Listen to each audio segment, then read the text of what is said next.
திமுகல இருந்து திருப்பி உங்களை பேசினாங்களா சார்? கூட்டணி இல்லைன்னு அறிவிச்ச உடனே. இல்ல அண்ணன் திருமாவளவன் அவர் முதலமைச்சரோட பேசியிருக்காரு, முதலமைச்சர் அவரோட பேசியிருக்காரு. நீங்க எப்படியாச்சும் சமாதானம் பண்ணி கூட்டு வாங்கன்னு சொல்லியிருக்கலாம்னு நினைக்கிறேன்.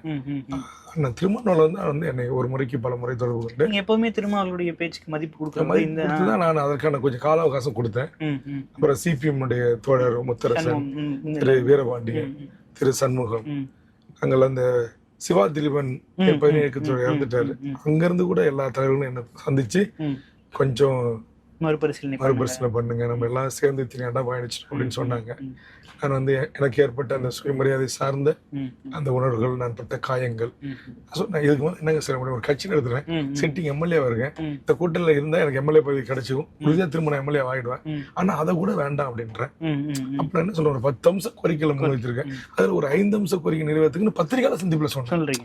டே 1 இவங்க இப்படி ஒரு சீட்டு தான் சொன்ன உடனே 2000 காலத்துல வெளியே வந்து நான் துணிஞ்சு சொல்றேன். அப்ப என் கட்சி கிட்ட அதுக்கான அனுமதியை நான் வாங்கியிருக்கிறேன்.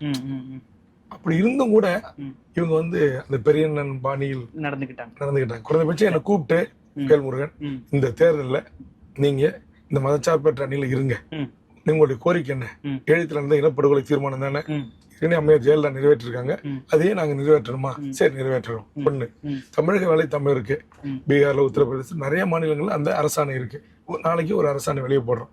அதே மாதிரி இந்த ஈழத்துல இருந்து வந்திருக்கிற பாஸ்போர்ட் ஆக்ட்ல இந்த கடவுச்சீட்டு காலதாமதான முறையில இருக்கிற இந்த சிறப்பு முகாம்கள் அவங்களை விடுதலை பண்றதுக்கு அந்த சும்மா அந்த வட்டாட்சியருக்கு அதிகாரம், கண்ணெடுத்த அதிகாரில ரிலீஸ் பண்ண, அப்படிதான் ஜெயலலிதா அம்மையார் ஆட்சியில் நான் பல பேரை ரிலீஸ் பண்ணி இன்னைக்கு உலகம் முழுக்க இருக்கிறாங்க. நான் போகும்போதெல்லாம் அண்ணா உங்களால நாங்க இங்க நல்லா இருக்கிறோம், பசங்க பிஏ இருக்காங்க, டாக்டரா இருக்காங்க அப்படின்னு சொல்லும் போது எனக்கு எவ்வளவு மனநிலையா இருக்கு, மகிழ்ச்சியா இருக்கு. அப்படி ஒரு மகிழ்ச்சியை இந்த ஆட்சியில எனக்கு இவங்க தரல.